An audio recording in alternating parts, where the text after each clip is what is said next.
México estrenó un poder judicial elegido en las urnas y ya genera más dudas que certezas. Baja participación, dominio de un solo grupo político y ninguna reforma a fiscalías o ministerios públicos. La receta perfecta para que la impunidad siga intacta. Y mientras aquí lo celebran, afuera advierten que esto podría politizar la justicia y ponerla en riesgo. Soy Laisha Wilkins. Hablemos de esto acá, en Trend News. Everybody.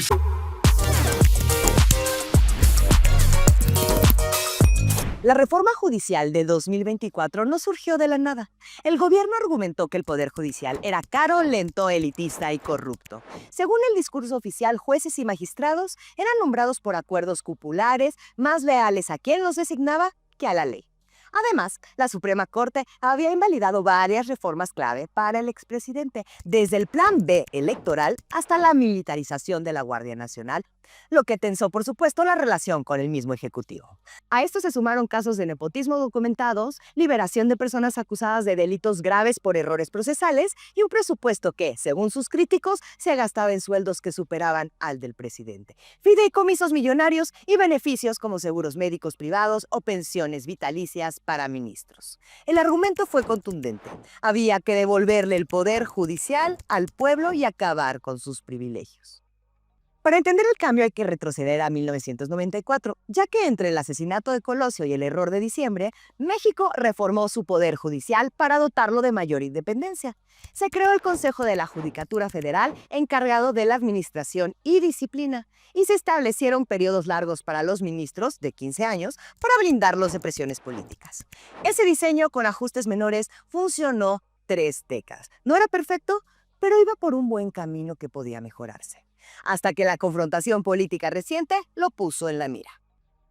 Con esta reforma al Poder Judicial, la mayor novedad fue que por primera vez en la historia los mexicanos eligieron directamente a jueces, magistrados y ministros, 881 cargos federales y casi 1,800 locales en 19 estados.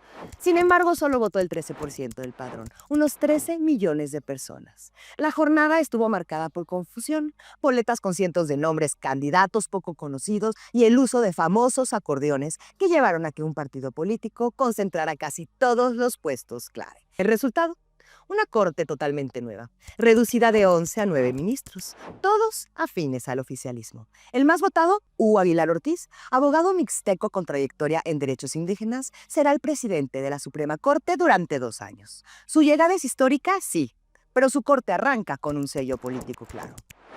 Esta modificación al Poder Judicial desaparece el Consejo de la Judicatura.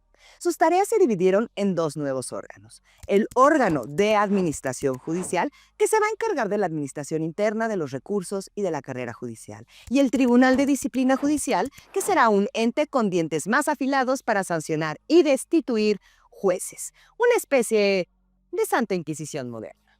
Ahora, todos los cargos judiciales tienen periodos fijos entre 9 y 12 años según el puesto. Y, en muchos casos, posibilidad de reelección.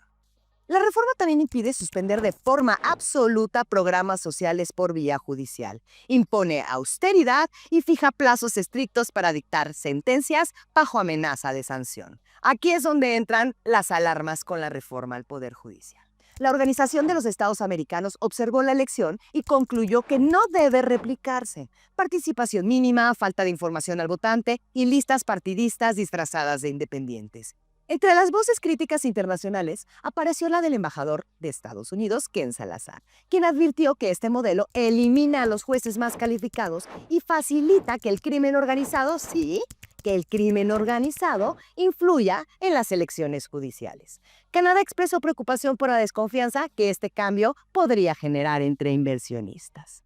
Los críticos ven 3 riesgos inmediatos. El primero, la pérdida de independencia judicial al depender del voto para llegar o mantenerse en el cargo. El segundo, la concentración del poder, si ejecutivo, legislativo y judicial responden a la misma fuerza política. Y por último, la vulnerabilidad frente a actores externos, desde grupos criminales hasta intereses económicos que puedan financiar campañas judiciales.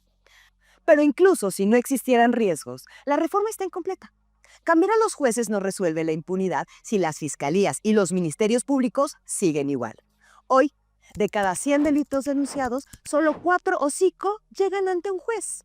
El resto se queda atorado por investigaciones mal hechas, carpetas incompletas o decisiones de no ejercer acción penal. Y de los delitos que sí llegan a juicio, muchos se caen por errores en la integración de la prueba.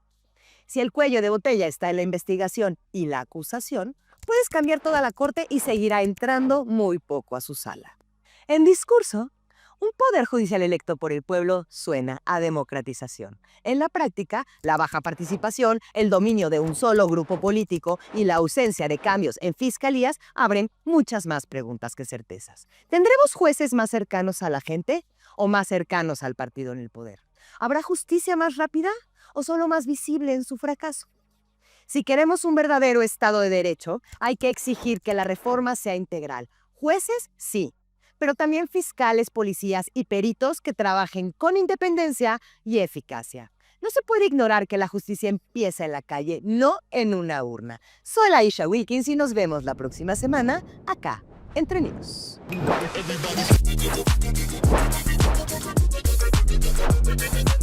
everybody.